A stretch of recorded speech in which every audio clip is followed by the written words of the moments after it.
ಇದು ಭಾವನಾ ಚಿಂತನ ವಿಕಸನ ಪುಸ್ತಕದ ಪರಿಚಯದ 3ನೇ ಭಾಗ. ನಮಸ್ಕಾರ.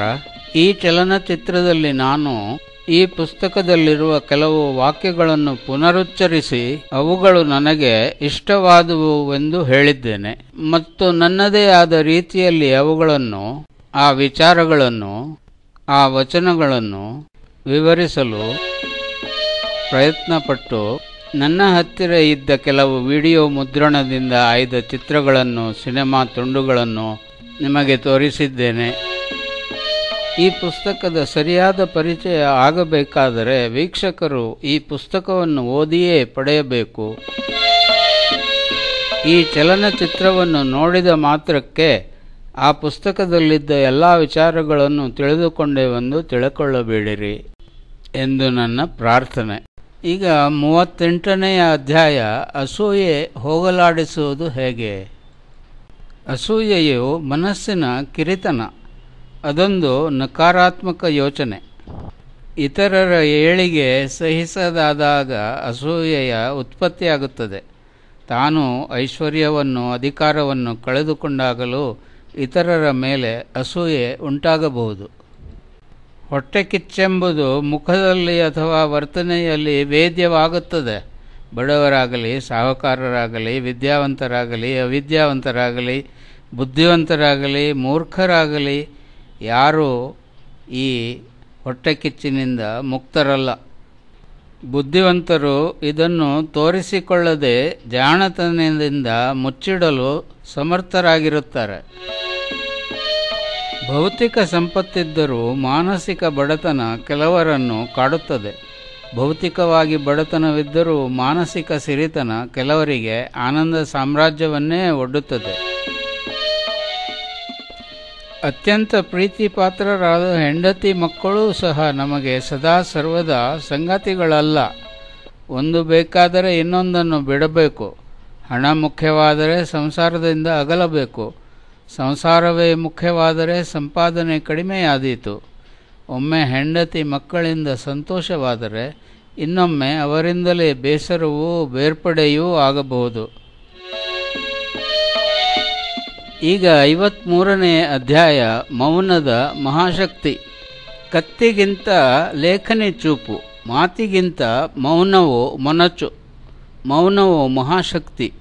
ಅದು ಅಣುಬಾಂಬಿಗಿಂತಲೂ ಬಲಶಾಲಿ. ಇನ್ನೊಂದೆಡೆ ಹೇಳುತ್ತಾರೆ, ಶೋಷಣೆಗೆ ಒಳಗಾಗಿರುವ ವ್ಯಕ್ತಿತ್ವಗಳಿಗೆ ನನ್ನ ಈ ವಾಕ್ ಪಟುತ್ವದಿಂದ ಏನೂ ಉಪಯೋಗವಿಲ್ಲ. ಜೀವನದ ತೆರೆಯ ಹಿಂದೆ ದೀನ ದಲಿತರೇ ಹೇರಳ. ಅವರು ಯಾವ ಪತ್ರಿಕೆಗಳ ಪ್ರಚಾರಕ್ಕೂ ಬರುವುದಿಲ್ಲ. ಅಗ್ನಿ ಪರೀಕ್ಷೆಯಾಗದೆ ಅದು ಕೇವಲ ಪ್ರಚಾರದ ಸಂಗತಿಯೇ ಆದರೆ, ಭದ್ರತೆಯ ಕೋಟೆಯ ನೆಲೆಯಲ್ಲಿ ವ್ಯವಹರಿಸುವುದಾದರೆ ಅದೊಂದು ವ್ಯಾಪಾರವೇ. 54ನೇ ಅಧ್ಯಾಯ, ಸ್ತ್ರೀ ಶಕ್ತಿ, ಸ್ತ್ರೀ ಜಾಗೃತಿ. ಇದರಲ್ಲಿ ಸಾಯಿ ಬಿಂದು ಏನು ಬರೀತಾರೆ ನೋಡಿ. ಮಗುವಿನ ಲಾಲನೆ ಪಾಲನೆ ಮಾಡುವ ನೇರ ಜವಾಬ್ದಾರಿ ಹೆಣ್ಣಿನದೇ. ಆ ಮಗುವನ್ನು ಬೆಳೆಸಿ ಬೆಳಗಿಸಿ ಸುಸಂಸ್ಕೃತನನ್ನಾಗಿ ಮಾಡುವಲ್ಲಿ ಹೆಚ್ಚಿನ ಪ್ರಭಾವ ಬೀರುವವಳು ಹೆಣ್ಣೆ. ಗಂಡಸು ಒಮ್ಮೆ ತಾನೇನಾದರೂ ತನ್ನ ಕರ್ತವ್ಯದಲ್ಲಿ ಮೈಮರೆತರೆ ಶಿಶುವಿಗೆ ಅಂಥದ್ದೇನೂ ಆಗುವುದಿಲ್ಲ. ಹೆಣ್ಣೇನಾದರೂ ಮೈಮರೆತರೆ ಶಿಶುವಿಗೆ ಒಳಿತಾಗುವುದಿಲ್ಲ. ಎಲ್ಲ ಸ್ತ್ರೀಯರು ಆ ವಿಶ್ವ ತಾಯಿಯ ಶುಭ ಸಂಕೇತವೇ. ಎಲ್ಲ ಸ್ತ್ರೀಯರನ್ನು ಆ ಎರಕದಲ್ಲೇ ಈ ಪ್ರಕೃತಿಯು ನಿರ್ಮಿಸಿರುವುದು.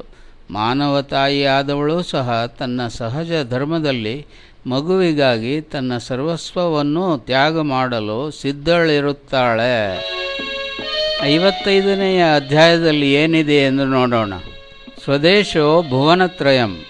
ತನ್ನ ಅಮೆರಿಕ ಪ್ರವಾಸದ ಬಗ್ಗೆ ಸಾಯಿ ಬಿಂದು ಈ ರೀತಿ ಬರೆಯುತ್ತಾರೆ. ಈ ಭೋಗ ಸಂಪತ್ತನ್ನು ಕೇವಲ ನೋಡಿದ ಮಾತ್ರಕ್ಕೆ ದಂಗು ಬಡಿಯುತ್ತದೆ. ಅವನ್ನು ತನಗಾಗಿ ಪಡೆಯುವಂತೆ ಹಂಬಲ ನಮ್ಮಂಥವರಿಗೆ ಆಗೋದಿಲ್ಲ. ಸಾಯಿ ಬಿಂದುರವರು ಭಾರತದ ಯೋಗ್ಯತೆಯನ್ನು ವಿವರಿಸುತ್ತಾ ಹೇಳುತ್ತಾರೆ, ಇಡೀ ಜಗತ್ತಿಗೆ ಬೆಳಕನ್ನು ತೋರುವ ಯೋಗ್ಯತೆ ಭಾರತಕ್ಕೆ ಇದೆ. ಇದು ರಾಜದೇಶವಲ್ಲವಾದರೂ ಗುರುದೇಶ. ಇದನ್ನು ಒಪ್ಪಿದರೆ ಪುಣ್ಯ, ಒಪ್ಪದಿದ್ದರೆ ದುರದೃಷ್ಟ. ಭಾರತ ಋಷಿಗಳು ಬೆಳಕನ್ನು ಕಂಡವರು, ಮೂಲವನ್ನು ಕಂಡವರು. ಕುಳಿತಲ್ಲಿಯೇ ಇಡೀ ವಿಶ್ವವನ್ನೇ ಗ್ರಹಿಸಿದವರು. 56ನೇ ಅಧ್ಯಾಯ ಅನ್ವೇಷಣೆ. ಇದರಲ್ಲಿ ಏನಿದೆ ಎಂದು ನೋಡೋಣ. ಹುಟ್ಟುವಾಗ ಮತ್ತು ಸಾಯುವಾಗ ಮನುಷ್ಯನು ಒಂಟಿಯೇ ಆಗಿರುತ್ತಾನೆ. ಹುಟ್ಟು ಸಾವುಗಳೆರಡರ ಮಧ್ಯೆ ಮನುಷ್ಯನು ಎಲ್ಲ ತರಹೆಯ ಸಂಬಂಧಗಳನ್ನು ಬೆಸೆದುಕೊಂಡಿರುತ್ತಾನೆ. ತನ್ನದೇ ಆದ ಭ್ರಮಾ ಪ್ರಪಂಚವನ್ನು ಸೃಷ್ಟಿಸಿಕೊಂಡಿರುತ್ತಾನೆ. ಮಾನವನಿಗೆ ತೋರುವ ಉಪಾಯಗಳೆಂದರೆ ಬಾಹ್ಯ ಜಗತ್ತನ್ನು ಸಾಧ್ಯವಾದಷ್ಟು ಮಟ್ಟಿಗೆ ಅರಿಯುವುದು, ಅದನ್ನು ಅನುಸರಿಸುವುದು, ಅದರೊಂದಿಗೆ ಹೊಂದಿಕೊಳ್ಳುವುದು ಮತ್ತು ಅದನ್ನು ಬಳಸಲು ಯೋಗ್ಯವಾದ ಸೂತ್ರಗಳನ್ನು ಕಂಡುಕೊಳ್ಳುವುದು. ಆದರೆ ಅಂತಿಮ ಫಲ ಖಾತ್ರಿ ಇಲ್ಲ, ಯಶಸ್ಸು ಸಹ ಖಾತ್ರಿ ಇಲ್ಲ. ಬದಲಾಗುವ ಪರಿಸ್ಥಿತಿಗಳಿಗೆ ಮತ್ತು ಕಾಣದ ಅದೃಷ್ಟಕ್ಕೆ ಬಿಟ್ಟಿದ್ದು. ಪ್ರಕೃತಿಯ ತಕ್ಕಡಿ ನಿಷ್ಪಕ್ಷಪಾತ ಎಂದು ಎಲ್ಲರೂ ಒಪ್ಪಿದರೂ ಅದು ಯಾರಿಗೂ ಕಾಣುವುದಿಲ್ಲ. ಈಗ 57ನೇ ಅಧ್ಯಾಯ ಪ್ರಾರ್ಥನೆ ಎಂಬ ಪ್ರೋಟೀನು. ಅಸತೋಮ ಸದ್ಗಮಯ, ತಮಸೋಮ ಜ್ಯೋತಿರ್ಗಮಯ, ಮೃತ್ಯೋರ್ಮ ಅಮೃತಂ ಗಮಯ. ಸರ್ವೇ ಜನಾಃ ಸುಖಿನೋ ಭವಂತು, ಸಮಸ್ತ ಸನ್ಮಂಗಳಾನಿ ಭವಂತು. ಪೂರ್ಣಮದ ಪೂರ್ಣಮಿದಂ ಪೂರ್ಣಾತ್ ಪೂರ್ಣಮುದಚ್ಯತೆ ಪೂರ್ಣಸ್ಯ ಪೂರ್ಣಮಾದಾಯ ಪೂರ್ಣಮೇವಾವಶಿಷ್ಯತೆ. ಓಂ ಶಾಂತಿ ಶಾಂತಿ ಶಾಂತಿ.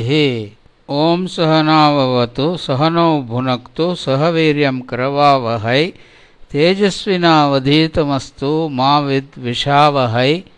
ಓಂ ಶಾಂತಿ ಶಾಂತಿ ಶಾಂತಿ.